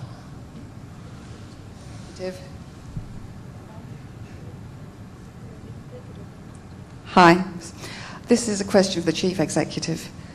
It's about safety of individuals. How can you be sure the safety of our young and vulnerable in the city will not be overlooked the way they were in Rotherham when you had very senior positions there between 1996 and 2004? Okay, I mean, difficult question, I know, Dave Smith, but that's the question been asked of you. I know that you do have some connection with Rotherham. What would you say about the situation now, I suppose, as much as anything else, about protecting young and vulnerable people in Sunderland? I think the key to any organisation that's seeking to address its responsibilities for the protection of children or vulnerable adults is that the organisation is constantly open to understand when it does make mistakes and addresses those mistakes in an open, honest and learning environment. No organisation of any shape or size or type is 100% perfect at what it does. Human beings make mistakes. Systems sometimes go wrong. But the question is, how do you address those mistakes when they occur? The question is, do you ensure that your management are held to account, are open to examine how they're practicing, and are challenged to work as effectively as possible? So when you look at Rotherham, when you look at other circumstances where things have gone wrong, what you'll find behind it is that there's an unwillingness to be open about the questions and issues that arise, and therefore the learning doesn't happen, therefore things get worse before they get better. And I think that's the key to ensuring that we provide the best possible services that we can, and that we minimise the mistakes that we make. And how confident are you that in Sunderland those systems are in place now, the openness is there to make sure that Sunderland isn't a place that gets the same reputation as places like Rotherham, etc.? I know those happened, some time ago, etc. I'm confident that we're continuing to look at and learning from the things that happen with and to our services. I'm confident that we are striving to make things better. I'm very confident that the elected members of the council, from the leader downwards, challenge officers of the council who lead in these services to address shortcomings in practice and to address the learning that needs to occur. But the fundamental issue will always be that as a society we have a responsibility for the care and protection of children and vulnerable adults. When things go wrong, they first and foremost go wrong because an individual in the community causes harm to somebody else. And we must always recognise that that's where it starts. And it is happening too often and too frequently in all our communities. And none of us in any city, town or village should ever be in a position where we allow ourselves to think that it's not happening in our place, because it absolutely is. The question for the local authority and our partners in other public agencies is to be alert to when those things happen and to do its very best both to ameliorate and prevent it happening where we can, and where it does happen, to address the safety needs of those children and young people and vulnerable adults. And that's our responsibility. And what I can guarantee is that we take that responsibility absolutely as being central to what we do as a council with our partners. Good, a second. Councillor Watson, you wanted to say something? Yeah, I mean, we've got to understand that, it's not council social workers who take the children to bed with them on the night and roll over and smother them.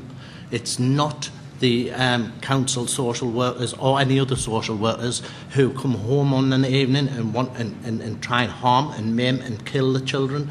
This is what's going on in our society now. It's not down to any... We probably any week have 400 or 500 children who we've got concerns about. In them concerns, we put every safeguard we possibly can and work the best way we possibly can to ensure those children are not harmed. So when one child tragically it does slip through that net, and the parent comes home at 2 o'clock in the morning full of whatever they've been on and does some damage, then that's a headline, and probably it's rightly so.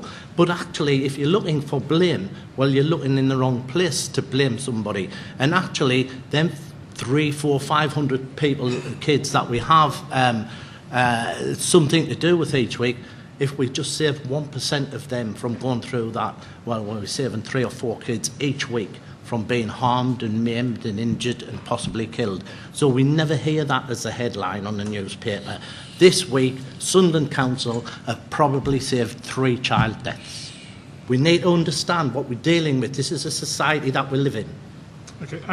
Ken Bramley, you wanted to say something? I'm just going to back up Dave's comment in a way and emphasise the point, really. This issue is just about the council. Dave made the comment about partners, and I can only speak on behalf of Health, but I've got no doubt other key partners would back this up as well.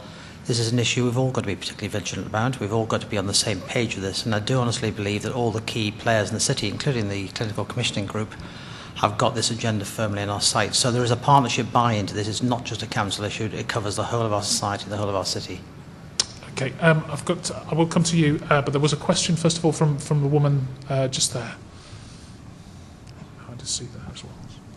Hello, my name's Karen. I work in the community of Sunderland, and I was just wondering, with the unemployment rate and the fact that everything's going online and universal credit, and obviously the leader of the council said communities were really important, is there any plans to support community organisations who are now being heavily relied on to provide services, which the Job Centre and other organisations are not really fulfilling?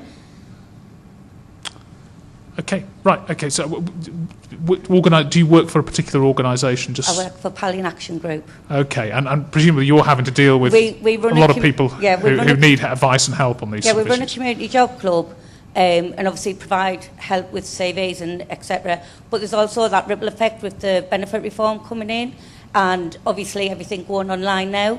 So we're conscious that libraries have closed and electronic village halls might be open as much as possible. And I would just like to know these community organisations are really important, and a lot of them around the country are actually closing down. And to do partnership work and projects is great, and we'll do that and we'll work together to create a better city, but are we going to be supported to keep the organisation themselves open?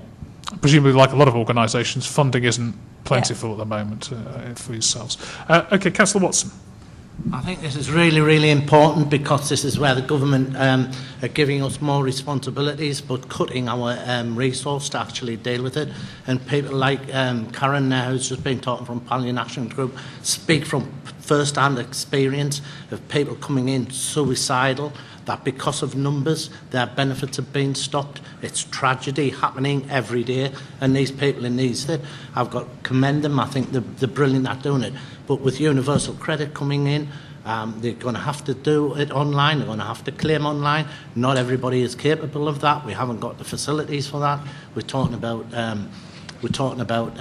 bank accounts and people who cannot really haven't got the capacity to interface properly with these kind of systems are going to be made, and they're going to end up on people's social workers in the social community people to actually deal with them, and it's a tragedy being played out every day.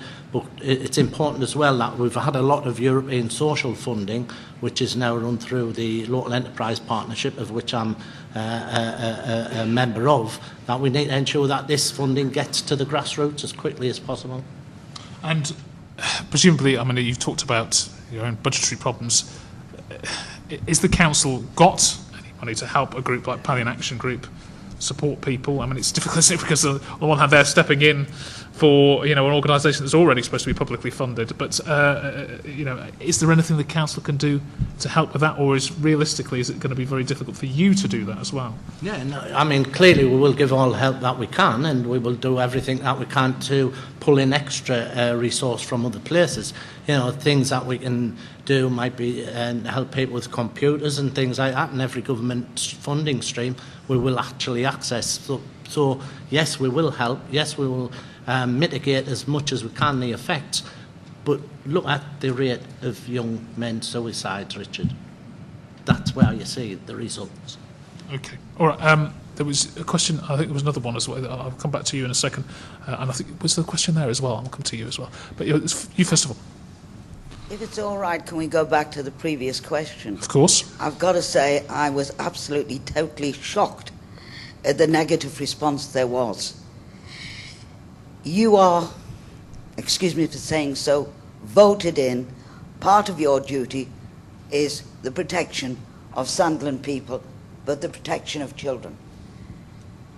So you guys have paid a reasonable salary for protecting children. There is no more important thing than the protection of children. If we can't do that, we failed as a society. You failed as a local authority. Children must be safe in Sunderland. And I have raised the question before now in meetings, how protected are our children in care and leaving care? Because if you're a young person, you're coming from care, you're coming out of care, and you're facing a world, the idea that anybody would give you anything, a bag of crisps, some dope, some this, some that, as a token that they love you, is from the point of view of that child who perhaps have never known what it was to be loved. You can see how they would pick up with anybody who was going to give them affection. I'm sorry about being passionate. I'm not sorry. I am passionate about this. Oh yeah, I'm sure, and who wouldn't be? Absolutely, you're right to be. So I think the specific issue, I suppose, is children leaving care who have, been the most vulnerable often in many of these cities where this has happened. Paul Watson, what in particular, and Dave Smith as well, can be done for those people to make sure they don't fall prey to people who want to exploit them and hurt them? I think it's partly difficult to grasp. There's councillors sitting in this audience now who read through every adoption and fostering case that comes in. They actually come out in tears every day when they read what happens to children in the city, and we doing it to them. Adults in the city are doing it to them.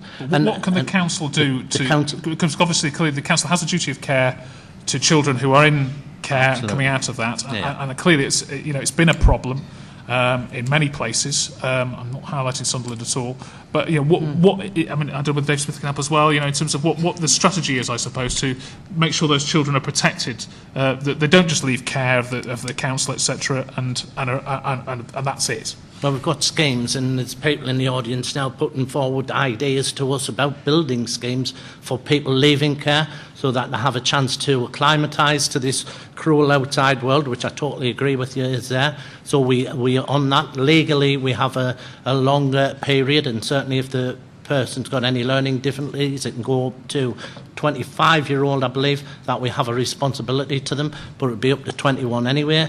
I think these young people, it's through no fault of their own, they end up in care and end up in more likely across the country to end up in prison, to end up in drug addicts than anybody else, and it shouldn't be like that.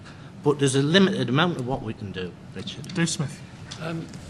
The two observations I'd want to make. First of all, I absolutely agree with you that there is nothing more important to us than, as a council, than the protection of children and vulnerable adults. And as a council, as a body, and there's another part about practice I want to come to. But as a council, as a body, those are not those are words into actions.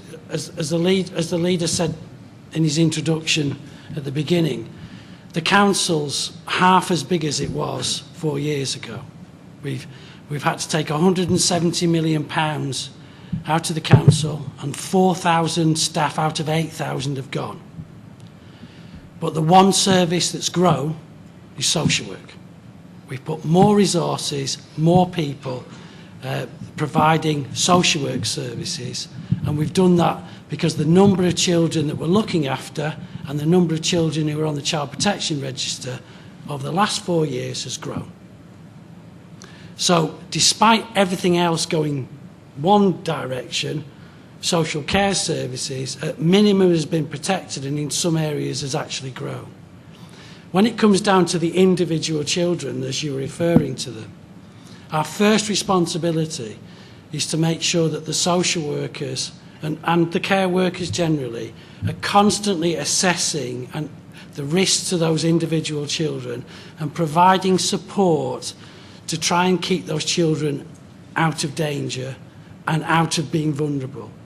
Of course, those children sometimes, as I guess you know, can be very challenging in themselves in terms of managing those risks, but that's the job of the professionals to help support those young people and do what we can to protect them from the risks they're on. So in the current context of all the concerns that have been expressed, we are ensuring that we know who those children are that are at risk, we know that we're taking actions to minimise those risks to those young people, and that's the job of the practitioners. And it should obviously, colleges probably have a duty of care as well to their students to ensure that... I mean, I think the point was made earlier that it isn't, although the council lead on this particular issue, all partners have a responsibility. And certainly as a college, we're very active and proactive on that. And what I can say is that we have a significant number of our staff who are highly trained to deal with not only those young people who we know are at risk, the looked after children, but also to make sure that we are linking in to the other agencies so that there is that level of wraparound care. I think it's very, very difficult to be absolutely categoric that we will always catch each one of them, but I think the mechanisms that are in place are certainly very robust, and hopefully for the young people of Sunderland we can be as confident as any other city. Ken Bramden dealt with it briefly before, but presumably from a health service point of view, presumably your staff are looking for signs. Someone presents themselves at casualty, that there may be something more behind this, perhaps, than just the superficial injuries or problems that you see. Yeah, that's a good example of how the partners have got to work together, Richard. And we have certain specific statutory responsibilities to make sure we've got designated doctors and nurses with specific skills in these tricky and difficult areas. They also have a responsibility to ensure some of our frontline staff in areas like A&E and other parts of the organisation are trained to pick up these sort of issues as well. So we have certain specific statutory responsibilities we have to undertake, including training. The important bit, though, is once concerns are raised, people in every organisation have got to know what's the structure and mechanism for handling them. And that's, I think, the bit that the organisations can do together. Okay, let's move on to the next question. I shall come to you at the back there. I was going to just come to the young woman there because she hasn't had a chance to answer the question yet. Hiya. Is there much the council will be willing to do in terms of kind of improving kind of student travel around the city and around the North East, especially in terms of kind of maybe student fairs, working with Nexus, if that's possible? Okay, student travel, student fairs.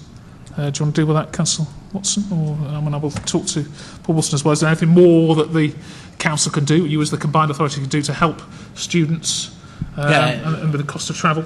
Very, very topical at the moment because quite clearly we are talking about having a quality contract scheme in the north of for buses, Tyne Way for buses. And then it would actually be part of the metro if it was to happen because Nexus is the part would run it.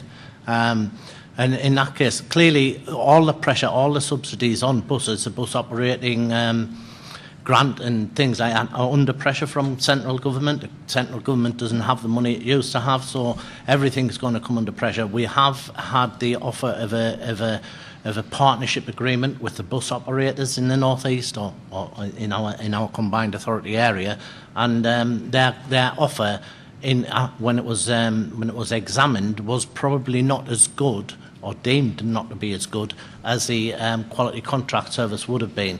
So what we've actually done is we've sent the quality contract bid to the quality contract board to examine it and see if it would just to be clear about this, I think for the student, is as part of that scheme, which is for the councils to have much more control over the buses, etc. There is provision in there, isn't there, for a new concessionary scheme? Am I right? I'm thinking for young people in particular. Yes, is that and right? particularly students. And we understand, obviously, if we want to build the economy, as we are very aware of in the local enterprise partnership when we talk about this, we need talented young people to be able to access education, to be able to be the breadwinners of the future for all of us. So it's really an important thing, and certainly as you get further out of the urban core, then the young people are travelling many miles to actually access these facilities that they need. So it is really important, and yes, the quality contract scheme would have a scheme in there for that, but the detail can be worked through. But it would give the combined authority control of the bus routes and the bus fares.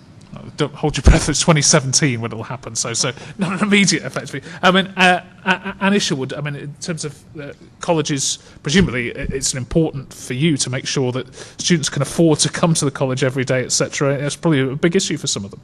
It is a big issue, and we recognise some of the difficulties that changes have caused in terms of getting young people in, particularly those from outlying areas.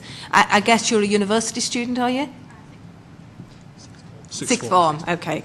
But certainly at our college, what we do is we put we set aside a particular amount of money to support student transport, and that can either be in the form of a bus pass, or it can be hiring of buses, particularly if there are a number of students coming from a particular area. So I guess that particular organisations have their own way of dealing with it, but certainly we welcome the announcement that has been made recently, and we would want to be a part of that discussion.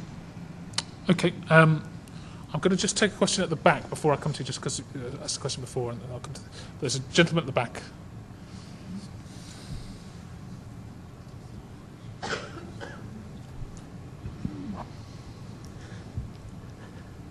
Mr. Chairman, Richard Elvin is my name. I'd like to go back to the question of the subject of money, which was spoken about earlier. We've all had a pretty torrid time of it since 2009, and the young lady who spoke earlier said her funding had been cut for her voluntary organisation. The Sunderland City Council pays its cleaner an average, who does 37-hour week, an average of £12,435. So how can Sunderland City Council justify paying the Chief Executive, Dave Smith, £175,699 per annum, plus perks, which is more than the Prime Minister? Right, okay. Councillor Watson, do you want to deal with that first? I don't know whether Dave wants to justify his own salary or not, but anyway, let's deal. Ultimately, the decision is the councillors, isn't it? So, I certainly wouldn't be happy with asking Dave Smith to actually speak on that or answer that. But clearly, it's a misconception that anybody gets less than the Prime Minister. If you look at the Prime Minister's if you look at the Prime Minister's country home and all the add-ons and everything he gets, is clearly a lot more benefit to being Prime Minister, personal benefit, than there is to being any chief executive in the country. So that's wrong. What we do in Sunderland, we actually go to people who are expert in the field of human resource, in field of jobs, and ask them to examine the job and give us a size of the job. How big is this job? What's the responsibility worth? Etc., etc. And then we go out and we look for somebody on that advice. And this is a going rate for the job. You'll find most of the chief executives, or a lot of chief executives of a city this side, up and down the country, are on this kind of salaries. So actually, we're not out of kilter, I don't think. And I think what we do is, if we undervalue ourselves and undervalue this city and undervalue the importance of that role, then we'll get the equally underperforming chief executive. Right. Okay, we're running short of time, so let's move on to some questions. I will come to you now, and I will come to you after that. Just the gentleman here. Let's take the young man there, since the microphone's got to him first. So, and we'll do you next. Hello. What are your thoughts on encouraging secondary schools to introduce a curriculum to prepare students for life, and getting schools with it already in place to improve it? Sorry, can you repeat that again? Because I struggled to hear that. Maybe the microphone's slightly... Yes, that's it. What are your thoughts on encouraging secondary schools with a curriculum? Yeah. This is about life skills in a curriculum rather than necessarily just passing qualifications. Introducing that into secondary schools. Okay, all right. Councillor Watson, I'm not sure how much free will choice, etc. you've got of... but let's deal with Anne Isherwood first. From the college. I mean, clearly, obviously, you see the results of people who come from the schools, etc. What are your view on that? Obviously, a lot of the work and the curriculum that the schools deliver is established. It's something that they don't have an awful lot of choice in. But where they have got a choice, and I think many schools are now recognising this, is the need to prepare young people much more for the world of work. And I guess that most secondary schools now are looking at things like employability skills, enterprise skills, and so on. And of course, that is very welcome. I guess the challenge for them is not only the resource that's needed to deliver that, but also it's finding time within a curriculum, within a timetable, to put in these added extras.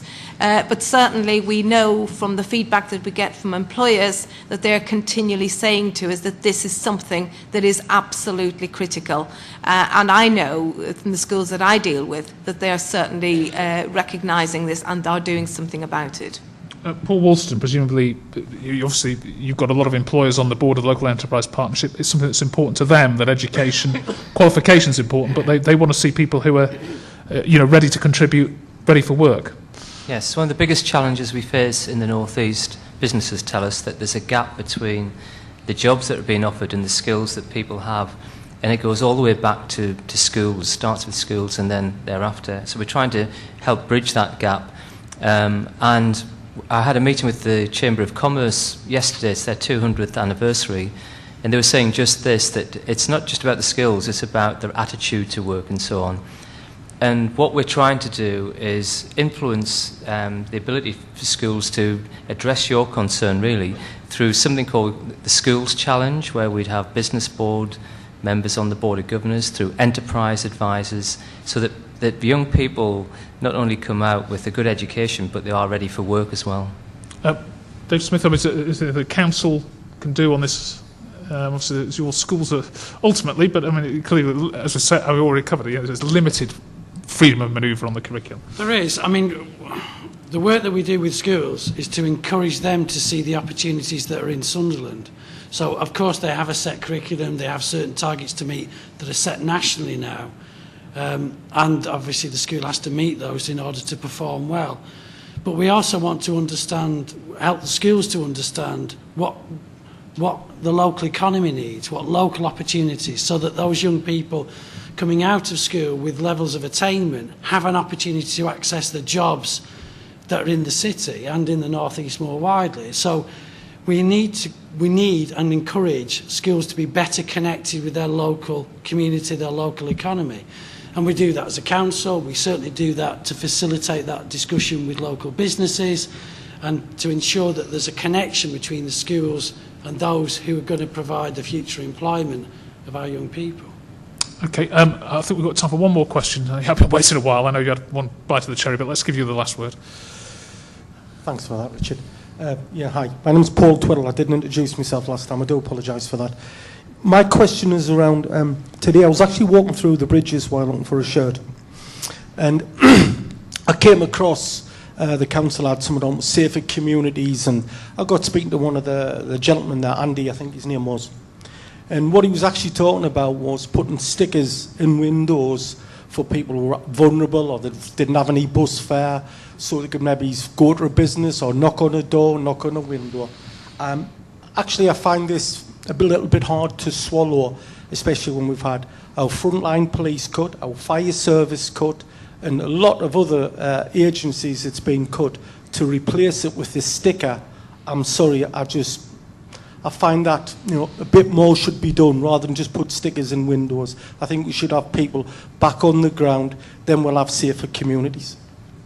Councillor Watson, do you want to deal with that? I'm not familiar, I don't know you're familiar with the specifics of the stickers, etc. But I suppose the general principle is the council and many other agencies obviously have a lack of money, etc., and protecting vulnerable people from all sides of the community, I suppose, is more difficult, more challenging, but obviously you still want to do it. Yeah, and clearly what we would like is a Rolls-Royce system. We would love to protect everyone and make sure everybody has a nice and as safe and as prosperous a life as possible. However, when you haven't got the resources, you've got to do what you can. And when we putting stickers on windows, it's trying to impart information to people to actually direct them to places where they can get help and give them numbers, give them web addresses, etc. And we appreciate not everybody has web access, but we do what we can. And it's better than doing nothing. And having suffered the cuts that we have, well, we definitely are going to see frontline services hurt. We know that the police are closing the police station in the city because of their cuts in their resources. We know that the fire station's under threat, and we are doing everything we possibly can to ensure that these kind of facilities stay in the city in one way, shape or another. I certainly think that we need to improve them technologically and use all of the modern techniques to get a better result for less money and less cost. But I think Paul's absolutely right. You're not going to get better than high feet on the ground and eyes looking around in terms of police officers on the beat and things like that. And just to round things off, final question for me. I mean, obviously, you talked about in your address the financial challenges that Sunderland and many other councils face. Presumably, this is another difficult year in terms of making decisions about the budget. People here obviously are interested in the service, etc. How are people going to be able to contribute to that debate, those decisions that you're going to have to take about, what you spend money on and what you don't spend money on? Yeah, we have absolutely wide-ranging budget consultation, and we definitely have got people here tonight who could speak for the rest of the evening about this. But there are the means. Definitely our website will be out talking to people. We've got Sunderland's City Spirit. Spirit? Yes, yeah. But we'll consult. We've got a panel of people who we consult, and anybody can come into that. I think it's really important what I was talking about earlier about recognising your local councillor as the point of contact in your community as a way and means to actually get your opinion fed into the decision-making process. We have the area committees that you can go to and make sure that you can watch your councillors making decisions about how they spend some of the budget. So all the consultations with the Chamber of Commerce, with the unions, and with public, the sector and the CBI and everybody else like that. So there's hundreds of ways people can feed in, and if you're struggling for that, let me know and I'll make sure that you get a personal invite to give us your opinion. Okay, Councillor Watson, thank you very much. Well, that draws us to the end of this particular part of the evening. We'll remind you that if there were issues that you raised and you still want to pursue them, or issues you didn't get a chance to raise, members of the Cabinet will be staying in the room next door for another half an hour after this meeting to deal with those individually. I hope you got the answers. Maybe they weren't the answers you liked or particularly approved of, but I hope you at least felt you got a chance to ask the question and get the answers. There are some evaluation forms and survey forms on the chairs, which I know the council would welcome your opinion, etc. Obviously, unless they know what your concerns are, they can't try and improve this event in the future. If you could post those or hand them to members of staff afterwards, that would be great. But thank you very much for coming this evening. Thank you very much to the panel for being open to question. I think it's always very important. I'm a big fan of openness in local government, obviously, because I want to get to the truth a lot of the times as well. So I think councils that do these events, I think it is important to do that. And thank you very much as well. What we also need is engaged and interested citizens. And thank you for turning up on a pretty lousy night. And good evening to you.